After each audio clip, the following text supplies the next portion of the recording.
Hey there, and welcome back to the Marketing Reseller Business Podcast. I'm your host, Stephanie, with Lady Suburbia and Biz Marketing Coach. And if you've been thinking about starting or growing your online business, you're in the right place. In our last episode, we talked about why so many sellers and e commerce sellers have been quitting over the past couple of years. But today, we're flipping the script because despite the challenges that comes with reselling, 2025 is still one of the best times to start selling online. The resale and e commerce industries are booming with new opportunities popping up every single day, whether it's live selling, niche marketplaces, or even social commerce. But how do you take advantage of these trends and make your business work for you? In this episode, we're breaking down the top reasons why you should absolutely start selling online in 2025, and maybe even how to position yourself for success in a market that seems to be evolving rapidly. So, whether you're an experienced seller looking for motivation, or maybe a beginner or a hobby seller wondering if now is the right time to jump in, this episode is for you. Let's get started. So, our last episode broke down the reasons why I felt resellers and e commerce sellers have been quitting over the past few years. We discussed the challenges, we discussed many different things like reseller burnout, rising costs of products and your cost of goods rising, different sourcing methods, and how those particular methods are getting a little bit more pricier. Platform increases in terms of fees and the features and accessibility. We talked about customer behavior and expectations. Think the Amazon 45-day or 30-day return window and how that affects your business as you're trying to meet the demands of a big conglomerate. We also talked about that if you decide to quit or decide to continue on, it's really your decision. It needs to be based on your business model and what you feel is going to work for you as a hobby seller, part-time seller, or full-time seller. And at the end of the day, lean on your reseller community for support, best practices, and tips that'll help you along the way. So let's look at 2025 and why it's a good time to start selling online. Now, the resale market has been booming for years. That's nothing new. Secondhand fashion market, if you're in clothing, is expected to double by 2027. Currently, it's a $350 billion industry. There's been a shift over the past few years on pre-loved, pre-owned, sustainable shopping, and there's a market for it. So adapting to one of these could benefit you. There are a lot of brands out there that are now having a pre-owned or pre-love model. Nike, Lululemon, H&M, to name a few.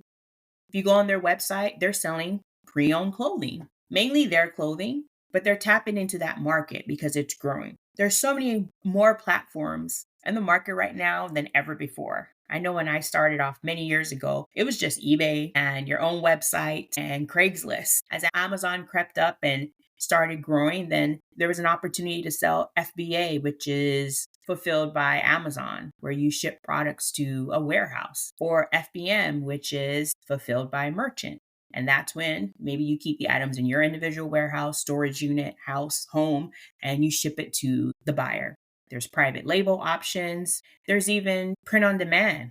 There's even digital products. You want to sell ebooks and other things. These platforms have just expanded. Poshmark started live selling a few years ago.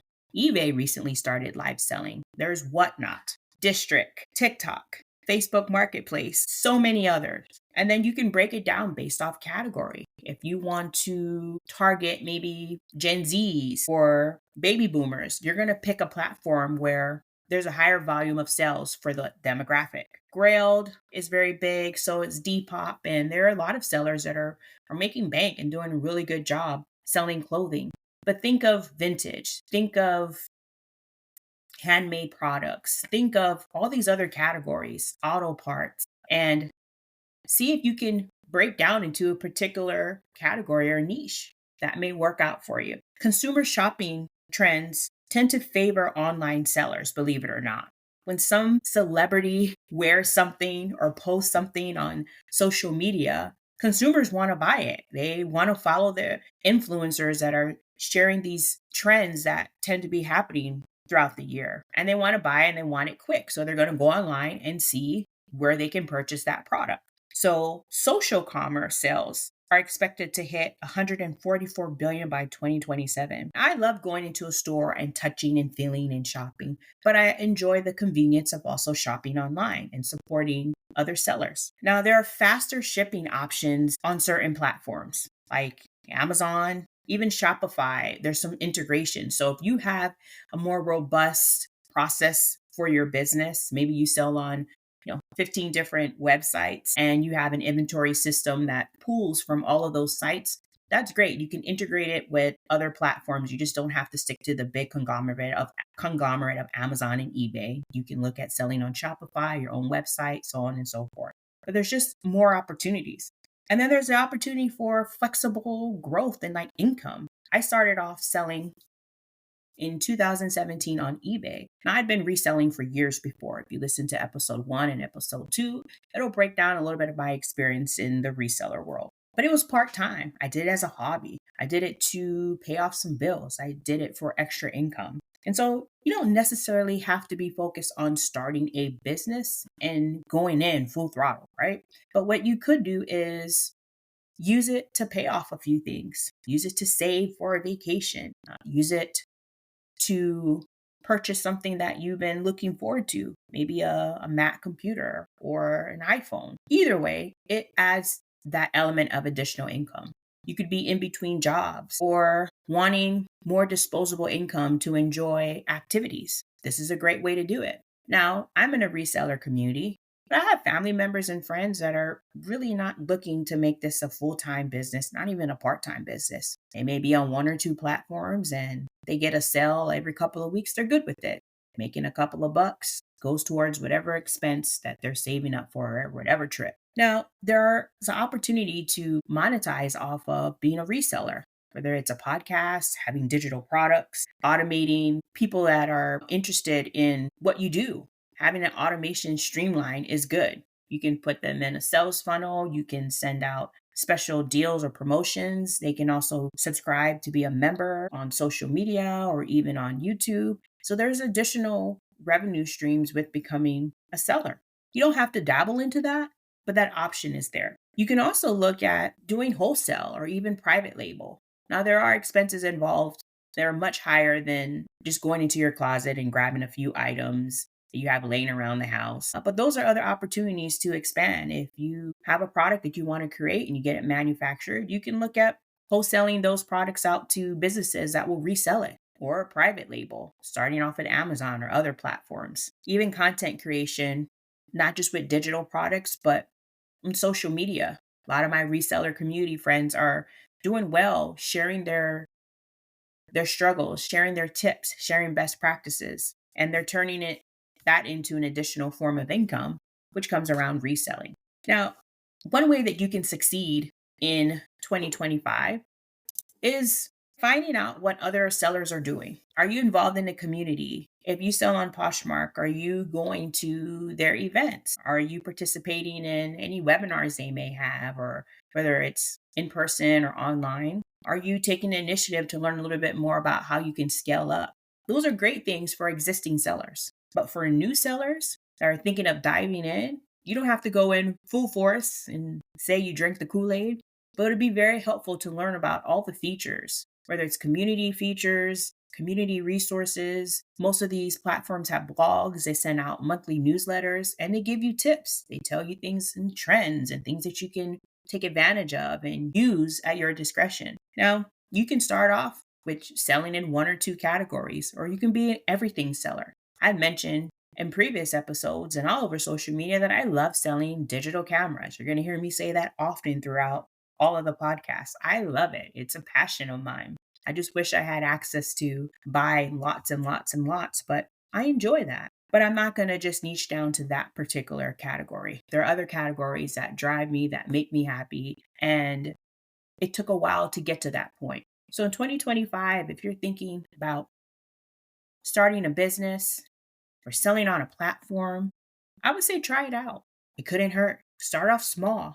Make small goals. You don't necessarily have to have high expectations. Just see what happens. Do it on a trial period. Think of all of these subscription services that we pay for. Normally, those companies offer a trial period, 7 days, 14 days, sometimes even longer. When I am giving advice to my clients on changing up social media strategy or trying a new product, I always tell them do it for a few months because then you can look at data and you can learn. Find out what works, what doesn't work, what categories are doing well for you, what social media platforms respond to the content that you're putting out.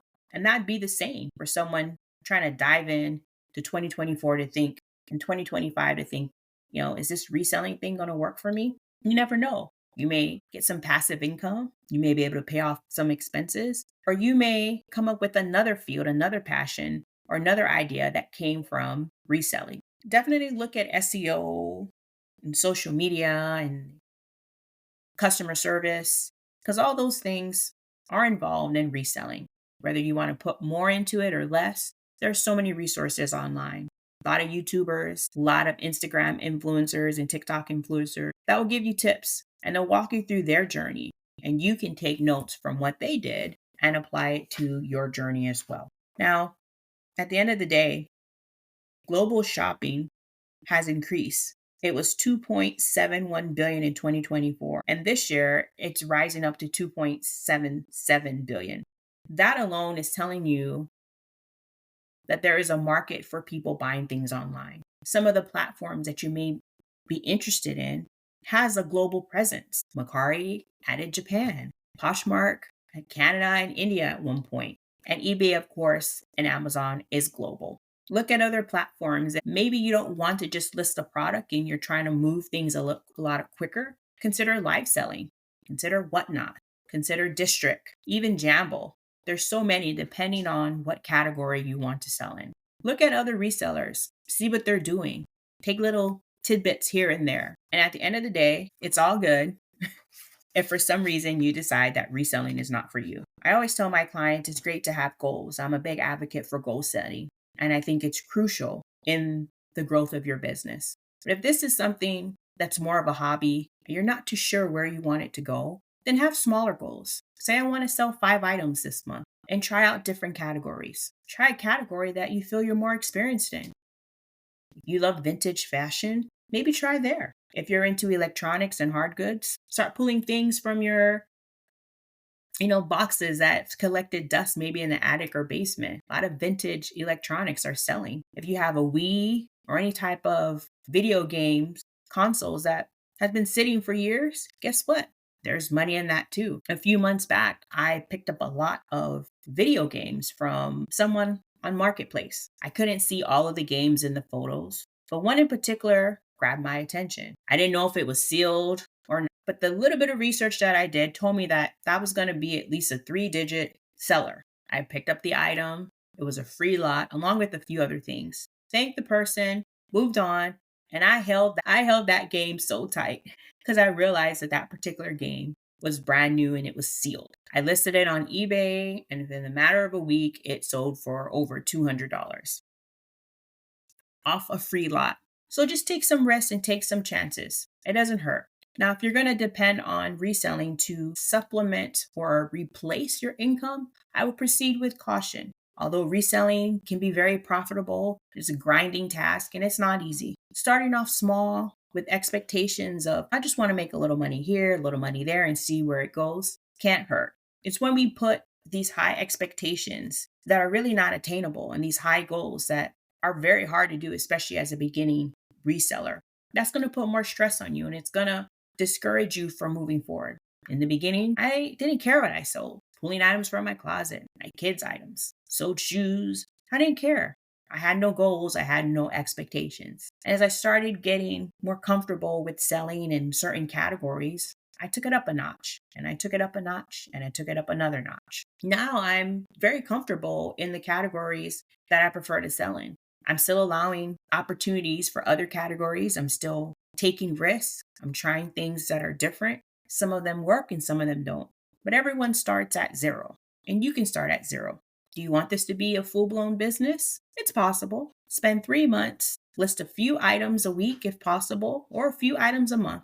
Make smaller goals. And as you hit those goals, then your goals can expand. If all that goes well, you can look at growing your business and taking it to another level. or converting it to part-time or full-time. 2025 is an exciting year, and there's a lot of benefits for being a reseller. I'm expecting this year to be one of the best years financially that I've had with my reselling business. I started off small and set goals. And as I accomplished those goals, I created more goals. And I wanted to grow and learn about different categories, learn about ways to be more productive, different processes. And I didn't put all that pressure on me in the beginning, because if I did, I probably would have burned out. I would have been one of the sellers that we discussed in episode 2 about seller burnout and why they're leaving platforms, why they're no longer resellers. In conclusion, I encourage you all to take that risk and try it out. You may find a new passion. You never know.